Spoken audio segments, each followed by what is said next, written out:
is Devlin. We're going to talk about video game storytelling. This will be a clinic on the essentials of if you want to get into storytelling within any game, how to build your world and how to develop your characters through the stories you tell. Let's get this started here. Okay, move that out of the way.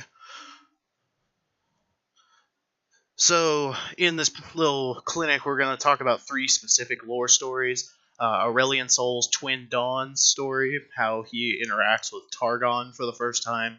Ornn's The Lost Tales of Ornn, which gives you a lot of background on how the Freljord was shaped and how Ornn plays into the, the religious or demigod style view of that region. And Blitzcrank's Ensemble, where we'll get to look at how he's humanized through these certain traits that the storytellers provide to us. So the first thing I want to highlight is that through storytelling we can create a continuous narrative arc within individuals, groups, and the game as a whole. What unites a story is the narrative, and within a great story there can be narratives within narratives, coexisting, clashing, and relating. Through this, you're going to see some coexisting narratives between Aurelian Sol, his world, and the Void, clashing narratives, Aurelian Sol and Targon, and a little bit of the Freljord, which you'll see a little bit more in depth later on with the story about Ornn, and relating story arcs between Aurelian Sol and the Targonian lore.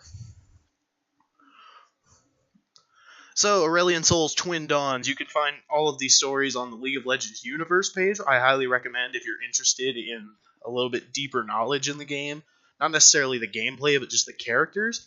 Take a look at the Universe website, you'll find a lot of cool stuff there. A short wrap-up of what this story is about. It follows Aurelian Sol from the moment he was conceived at the first breath of creation, through his creation of stars and interacting with planets that worship him and his creations, and his first interactions with Targon.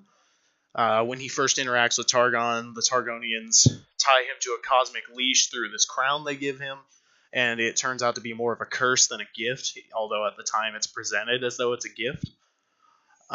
With Aurelian Sol's interactions with Targon, more things develop as the story goes on. He leaves for a while, but then he comes back to Targon later on. He encounters a female incarnation of Pantheon, the Targonian aspect of war. In-game, you'll recognize Pantheon as the Spartan-appearing soldier, a male embodiment. But you have to remember, with all the aspects, it's a spirit that takes the form of a physical body. It's not necessarily that one person. When he interacts with Targon, at that point in time, Pantheon demands that Aurelian Sol closes off this rift that's allowing the Void to enter this world. Aurelian has this vivid vision about the creation of the universe and about what's on the other side of that portal in the Void. And he uses his power basically to destroy Targon at the time. The way they put it, everything living basically dies, and all that's left is melting mountains pouring into the chasms that he's left behind. But the price of this, with the crown that he's wearing, not only is he forced to do Targon's bidding, but when he retaliated, one of his stars died. And the reason that hurts him so much is because those stars are a part of Aurelian Sol. It's a part of his essence, who he is. So how does this affect other stories? Obviously, you've got your tie-ons with the lore of the Void, how the Void kind of appears. Nobody's really sure what created it, but it starts to rupture into the universe, and you see that in the interaction with Mount Targon close to the end of the story.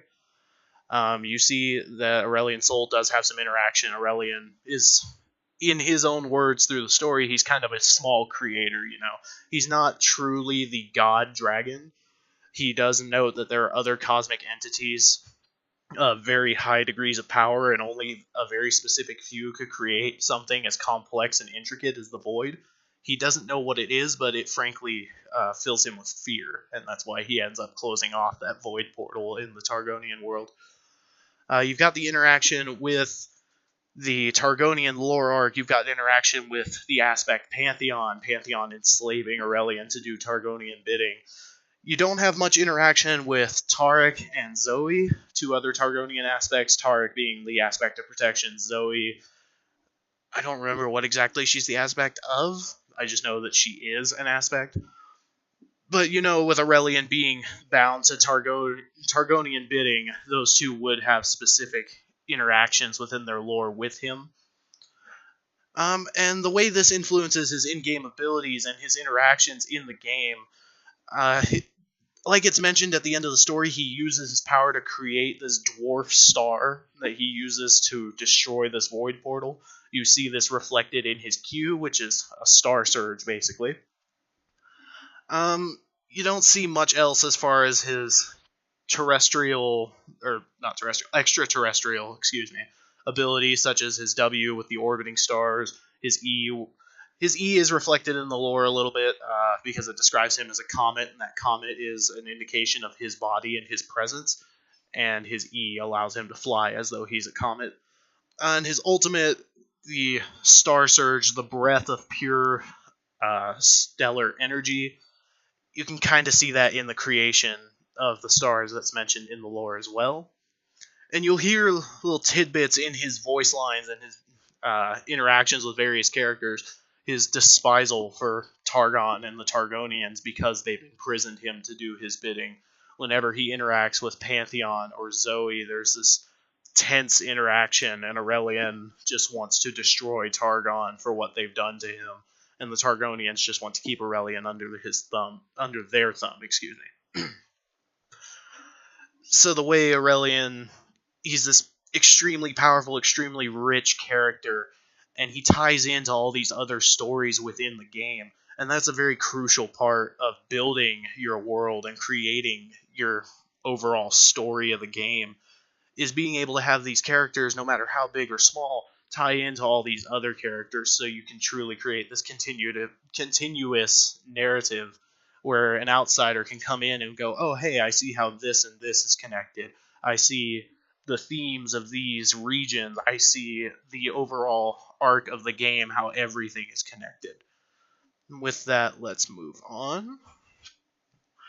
Through storytelling, we can create meaningful relationships and connections between characters and build a sense of world. This is, in essence, world building. When a world is built, we can build a personal connection to the world and its inhabitants. You're going to see that upcoming with the Lost Tales of Ornn. You're going to see connections between him, Braum, Volibear, Anivia, and a lot of the Freljordian interactions, and some of the things you see in the game itself can be attributed to Ornn. So a quick synopsis of the Lost Tales of Ornn. It's multiple stories, all of which have different consequences for the Freljord as a region and for certain phenomena within that. It's kind of like a way to explain how certain things have come to be. The first of the Lost Tales is how the land got its shape. Ornn descended onto Earth, or Runeterra, I should say, and he was grumpy, he wanted to fight, couldn't find anything to fight, so he struck the mountains themselves, and they did not yield, so he pounded the land into the shape you see it as today within the Freljord. The second of the Lost Tales, The Origin of Snow, tells about when Ornn built his first home. However, in doing so, he irritated his sister, Anivia, because these are Freljordian demigods. While they might not have physical forms that match up as, hey, these and these are related, their spirits are related. Ornn took away some of her favorite perching trees in building his first home. She decided to retaliate by flying into his home and tickling his nose while he was asleep, causing him to sneeze and emit a massive bellow of fire. Upon doing so, he ignited his blanket. The blanket ignited the floor, the whole home set ablaze, turned into a giant pile of ashes. Anivia flew away, stoking the flame even further, not meaning to, but she flew away in a panic. Ornn, all this time, never knew that Anivia was responsible for this, and the ashy remains of the home that fall out of the sky are referred to as snow in the Freljord. The third of these stories tells you of what you'll later learn through more Freljordian lore is the Iceborn, their first siege of some of the Freljordian villages. Three sisters approach Ornn, looking to have him help them in their cause to get rid of these beasts. At the time, he does not want to, but they convince him to help them in various ways. The first of which is building a bottomless trench. This trench is intended to trap the beast at the bottom, which, of course, nobody's ever been to and survived, so how do we really know where the bottom is except for Orn knowing, but I'm sure he didn't measure it. After that, they bring him the star medal. They've tried to have other smithing experts throughout the Freljord forge this into a bridge. They themselves can't seem to build a bridge. So Orn, very much against his wishes because he just generally does not want to help, decides to build this bridge, and he forewarns them not to use magic on it. Magic will deteriorate the quality of his work. However, one of the sisters doesn't listen, walking across the bridge, reciting an incantation, making it so this bridge is like a crossbar or a lid to seal off this chasm where all the beasts are held below. And you will see this reflected as the Howling Abyss, the ARAM map in League of Legends. The fourth story is Orn's interaction with Troll. I believe his name was Grubrick the Hideous, something along those lines. He makes a bet with Orn. He wants a door to seal off this cavern where he's hidden all of his treasure. He makes a bet with Orn if whoever finishes a cask of troll mead, so a troll-based alcohol from the Freljordian regions, whoever finishes it first, the other owes them a debt. The troll cheats by slipping a piece of true ice into the cask that Orn has, which continuously waters it down because true ice never completely melts, continuously refilling the cask with water no matter how much he drinks. Orn then constructs this glorious door. It takes him 10 days and nights to create. It is adorned with the head of a ram, much like his own. Not a real ram, just a constructed ram skull kind of deal. He attaches it to the mountain where this cavern is, but in the process, he's locked the troll out. The troll did say he wanted it to prevent any thieves from ever getting in there. Orn considers this man a thief because he stole away Orn's time. In doing so, this cavern is locked off, and you will see this door later on in the game because it is actually Brom's shield when he punches through that very same mountain to save a troll child that got locked into that same room by Lysandra. And then the last tale tells of the last time anyone had ever seen or heard of Orn at the time. Orn was enjoying himself in his hearth home, and Volibear, his brother, once again, Freljordian demigod, so the bear and the ram are in fact related. But at the time they interact, Volibear wants Orn to craft him these weapons to go to war. Orn wants nothing to do with it. Volibear continues to agitate Orn until Orn comes to blows with him. This battle lasts several days, causing volcanic eruptions, lightning strikes, the whole kit and caboodle of catastrophe. Nobody had seen or heard from Orn since. There's occasionally smoke coming out of the mountain where Orn is believed to live, and while nobody's seen him, they believe that smoke is either a sign that the mountain itself is just smoldering, or Orn is in fact alive, and he is crafting something, whether it be this great weapon or just restoking the fire so it doesn't die out. And one thing I forgot to mention from the third tale where he builds the bridge, after building it, he does throw two of his three tools away, his fork and his shovel. The fork lands in the seas, where it's believed a mer-king, a mermaid king, or a fishman king, whatever you want to call it, has found it and continues to use it to rule his kingdom. Many League of Legends fans believe that the fork was found by Fizz, the title trickster, and he uses it to control a kingdom underneath the Bilgewater region. His shovel was never seen, but many League of Legends fans, myself included, believe that that shovel is now in the hands of Yorick from the Shadow Isles. The one tool he did not get rid of is his hammer, which Orn himself still has to this day. So as far as developing inter-character relationships, as you heard, there's connections between Orn and Anivia and Volibear, and the fact that they are family, whether or not they get along. There's connections between Orn and Braum, because Orn's door later becomes Braum's shield. There's connections between Orn and Fizz and Yorick.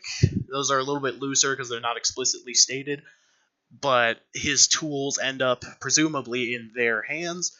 and Orn to the Freljord as a whole, the region, which helps to build a world. In the sense of world, now the Freljord has a culture about it. It has a deity-based system, a kind of just a cultural folklore of sorts about these demigods, like Orn, like Volibear, like Anivia, like Braum, even though he's not a demigod, this great hero. You get this sense that things have been passed down from generation to generation of stories about these gods and about how these things happen. So truly a great story can help immerse you in this sense of, where am I? What's going on? We have a world around us. As you can see in the quote I've selected here, I've never seen The Forgotten God, but my grandmother told me these tales. You've got this sense that there's this great tradition in passing on these tales through fireside retellings or other instances, perhaps. It really creates this deeper sense of purpose for the region of the Freljord and for the characters within it. Through more Freljordian lore, whether it's Braum, Ash, Trundle, Lysandra, you continue to get this feeling. And every region, although the regions are all loosely interconnected or very closely, depending on what regions you're referring to, they all have this sense of uniqueness and quality that helps to build the overall world of Runeterra to a League of Legends player looking at the lore for the first time. So moving on to my last point, through storytelling, we can humanize fantastical figures and create a meaningful connection between us, the user, and the game, the creation. Humans can most easily connect to human-esque characters, whether it be through anthropomorphic means, which we saw through Volibear and Anivia having human-like thoughts and traits in a animal form, creative traits, so perhaps a non-human creature or being, whether it be robot, animal, whatever it may be, having human-like feelings and actions, or elsewise, we begin to become invested in the characters more easily. And with that, let's move into Blitzcrank's ensemble story. So quick recap of the story. This is after Victor has created Blitzcrank to remove some of the toxic materials from the Hextech experimentation in the Zon region. Blitzcrank and Victor have parted ways at this point. Blitzcrank has found this lift machine that has kind of a howling quality to it. There's many different explanations throughout the Zon as to why this is, but Blitzcrank decides to go within this. He's hanging on to the bottom of it, and people within the lift are curious about Blitzcrank, but nobody creates a big fuss about it. Some things go wrong mechanically. The lift is about to crash, and there's all these different thoughts and feelings Blitzcrank has throughout this story that really give him humanistic qualities. He has this genuine care to protect and help all the people inside. You also see this in the story of how he was created with Victor. While he's inside, all these little things come together for him like a symphony, he refers to it, hence the name ensemble. The music within the vehicle, the tapping of feet, beetles crawling around on the metal floors, it all comes together, and Blitzcrank is humming along to this symphonic tune. He mentions dreams and how he feels like certain things can be attributed to a nightmare, whereas certain things can be attributed to a dream, which we see with this quote that I've selected here. Though I have never dreamed, I know a break in the pattern this abrupt is a machine's most frightening nightmare. Of course, he acknowledges that he is not human, but he has these human-like qualities. So what little things do the authors do to make these traits possible? Well, like I mentioned earlier, there's many different ways to do this. This is a very cerebral story from the point of Blitzcrank. You're very much inside his brain, so to speak, although he doesn't physically have one. You get a lot of exposition from him about the surroundings, how he feels. There's a lot of emotional qualifiers attached to certain things in the story, like the music and how Blitzcrank can't help but hum along, or the idea of dreams and nightmares from a robot's perspective, or the ability to care or feel remorse for accidental harm when he's catching the small boy while the lift is crashing and he's saving his family from a disaster. There's a lot of different traits around Blitzcrank in the story that really help to make him feel more human.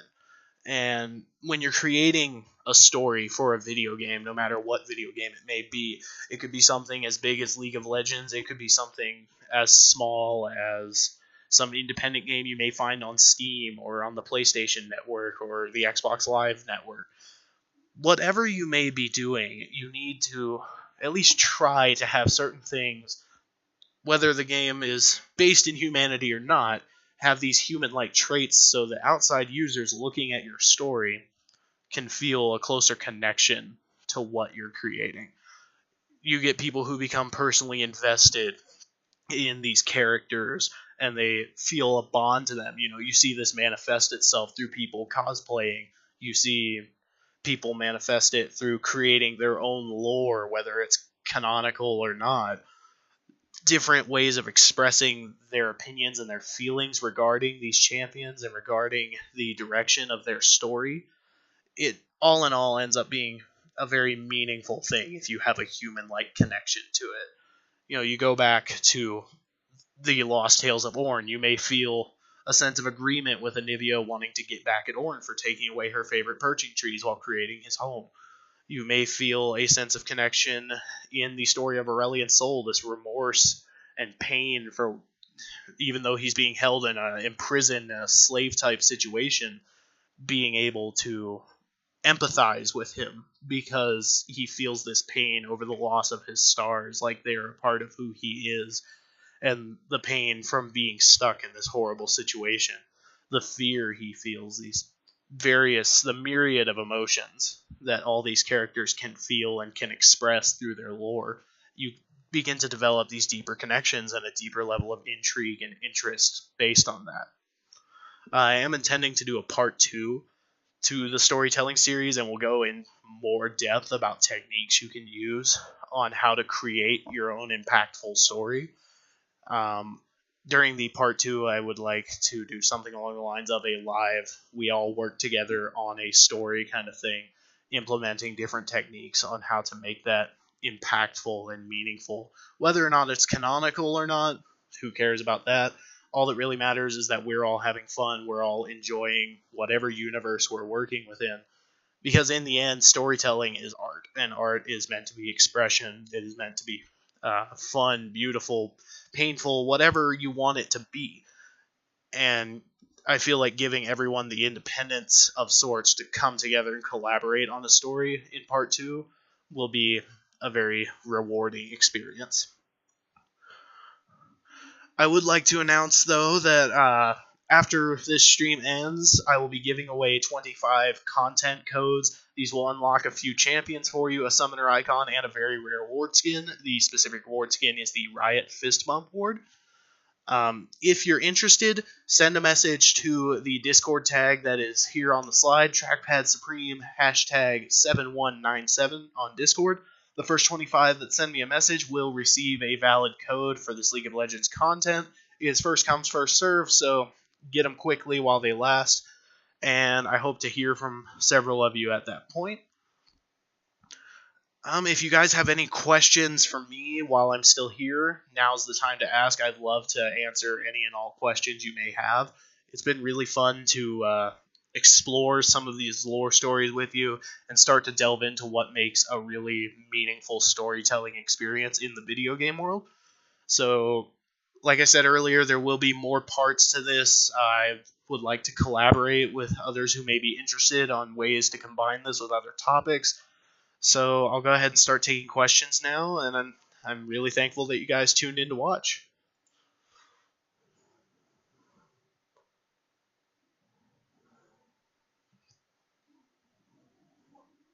I'll be looking in the chat to see what's going on.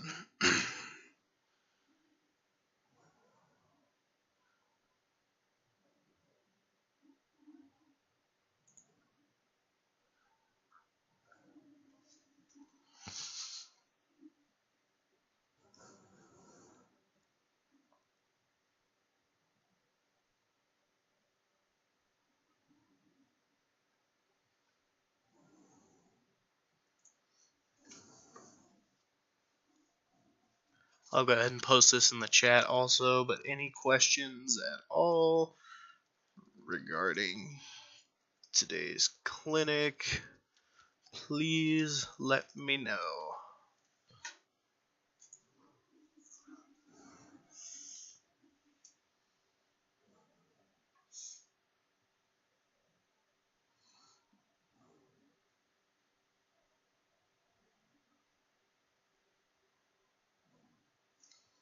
In that regard, I'll be answering questions in the chat for about 30 minutes roughly. But really had a lot of fun getting this ready for you guys, and I'm looking forward to doing this again in the near future. So until next time, goodbye.